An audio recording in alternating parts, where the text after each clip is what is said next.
మాఘమాసంలో శుక్లపక్షంలో వచ్చేటటువంటి సప్తమిని రథసప్తమి అని పిలుస్తారు. ఎందుకు అలా పిలుస్తారు అంటే దీనికి 2 కారణాలు చెప్పారు పెద్దలు. దీన్ని నేను చాలా సూక్ష్మంగా మాత్రమే మీకు మనవి చేస్తాను.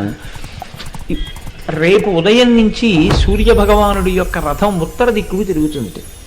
దానివల్ల ఏమవుతుందంటే మిగిలినటువంటి గ్రహముల మీద ఉండేటటువంటి సూర్యుని యొక్క వెలుగు, సూర్యుని యొక్క ప్రకాశము కొన్ని గ్రహముల మీద తగ్గుతుంది.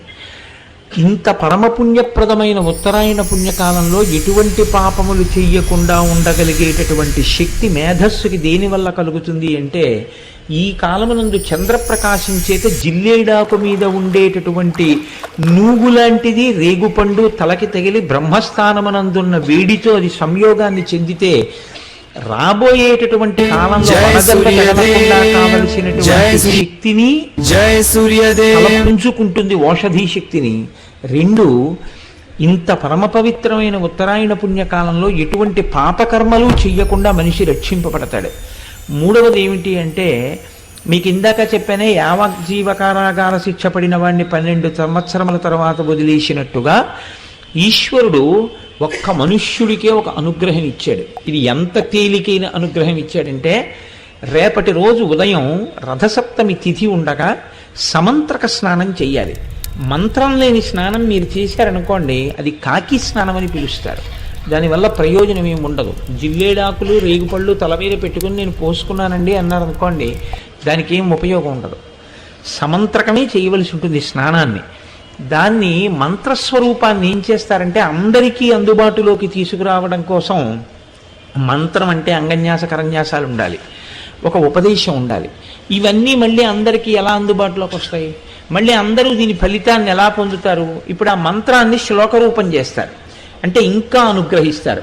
ఇప్పుడు మీరు ఆ శ్లోకం చెప్పిన తరువాత రేగుపళ్ళు జిల్లేడు పళ్ళు తల మీద పెట్టుకుని అప్పుడు నీళ్లు పోసుకుంటే అవి జారి కింద పడిపోతాయి.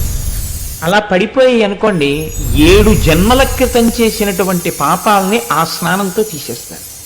అది ఎప్పుడు ఉంటుంది అంటే ఒక్క రథసప్తమి నాడు మాత్రమే ఇస్తారు ఆ అనుగ్రహాన్ని. అది ఎలా ఎందుకు ఇస్తారు అంటే ఈశ్వరుడి యొక్క అనుగ్రహం అంతే. అవి ప్రశ్నించడానికి ఏం ఉండదు. ఎందుకుండదు అంటే, నేను ఇందాక మీకు అందుకే ఉదాహరణ చెప్పాను. యావజ్జీవిత కారాగార శిక్షని తగ్గిస్తే మీరెవరు అడగడానికి? మీరు నేను అడగడానికి ఏం ఉండదు. వీడు జైల్లో బాగానే ఉన్నాడు అని ఒక ఆయన సర్టిఫికేట్ ఇచ్చాడు, ప్రభుత్వం విడుదల చేసింది, అంతే. ఆయన జనజీవన స్రవంతిలోకి వచ్చేసాడు. అలాగే ఈశ్వరుడి కృప కొన్ని నైమిత్తిక తిథుల యందు ప్రసరణం జరుగుతుంది. ఇప్పుడు భీష్మాష్టమి వస్తుంది. ఆ రోజున మీరు తర్పణ భీష్ముడికి విడిచిపెట్టారనుకోండి, విడిచిపెడితే ఏమవుతుందంటే కొడుకులు లేని వారికి కొడుకు పుడతాడు.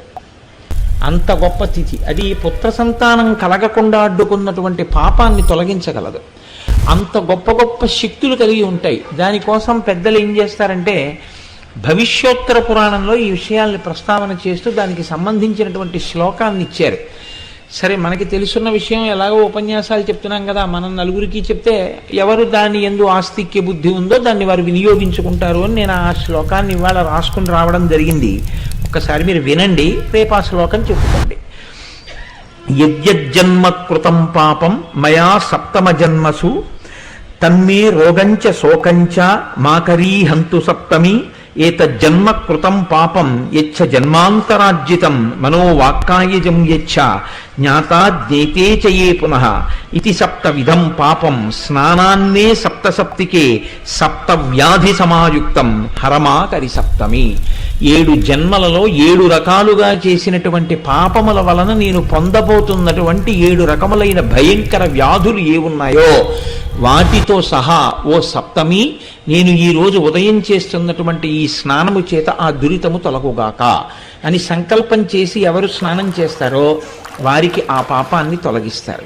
కాబట్టి ఇప్పుడు నేను చదివిన శ్లోకాన్ని రేపు మీ అందరూ చదువుకుని చక్కగా స్నానము చేయుదురుగాక.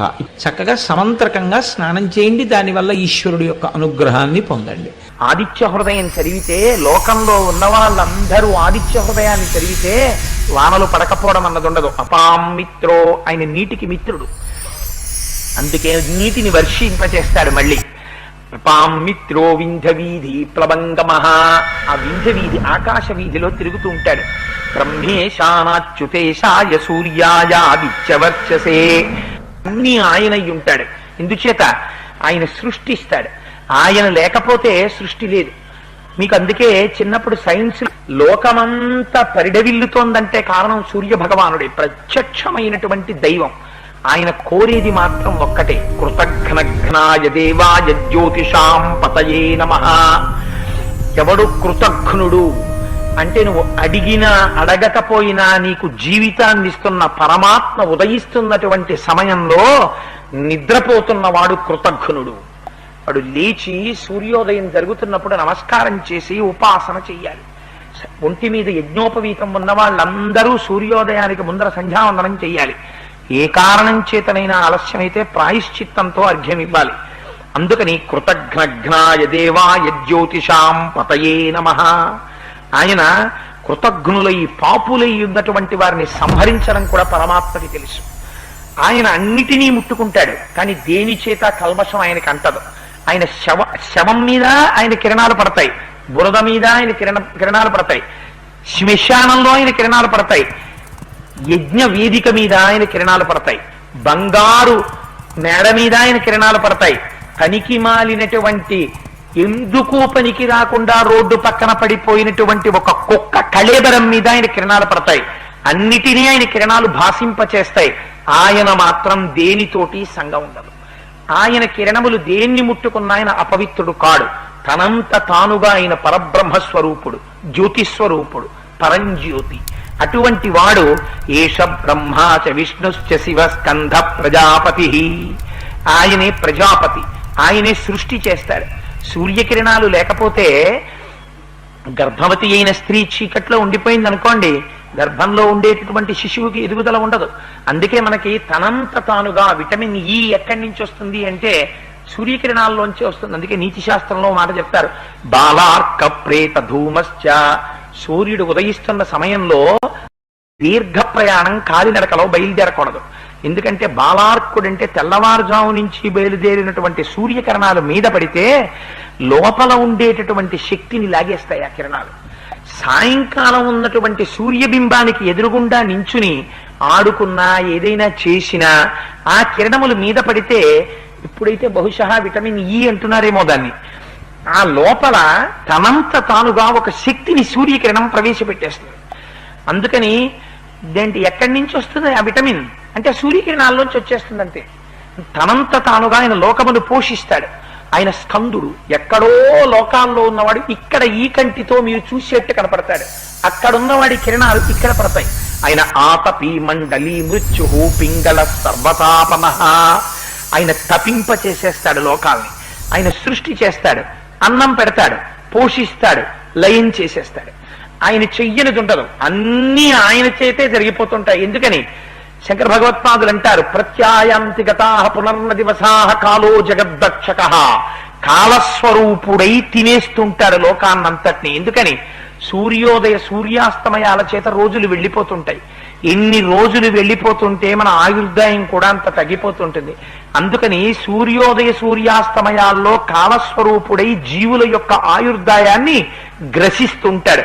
మార్తాండ, ఆయనే మధ్యందిన మార్తాండుడై ఆకాశ మార్గంలో నిలబడతాడు. అందుచేత ఆయన చెయ్యనిదేమిటి, ఏష బ్రహ్మాచ విష్ణుశ్చ శివ స్కంధ ప్రజాపతి హిరణ్యరేతా దుర్ధర్షో గిరిశో గిరి శంభు అన్నారు ఆయన.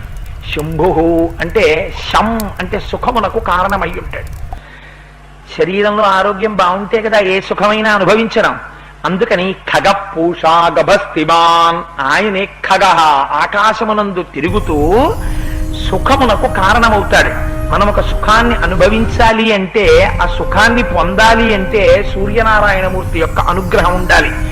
అందుచేత ఇన్ని రకాలుగా ఆయనే సృష్టికర్త, ఆయనే స్థితికర్త, ఆయనే లయకర్త, ఆయనే ప్రళయకర్త, ఆయనే స్కందుడు, ఆయనే హిరణ్య గర్భుడు, ఆయనే ప్రజాపతి, ఆయనే పితృదేవతలు, ఆయనే బ్రహ్మాండం, ఆయనే ఈ విశ్వమంతా ఆయన తప్ప వేరొకటి లేదు, ఉన్నది ఆయన ఒక్కటే. అందుకని అటువంటి సూర్యుడికి నేను నమస్కరించుచున్నాను.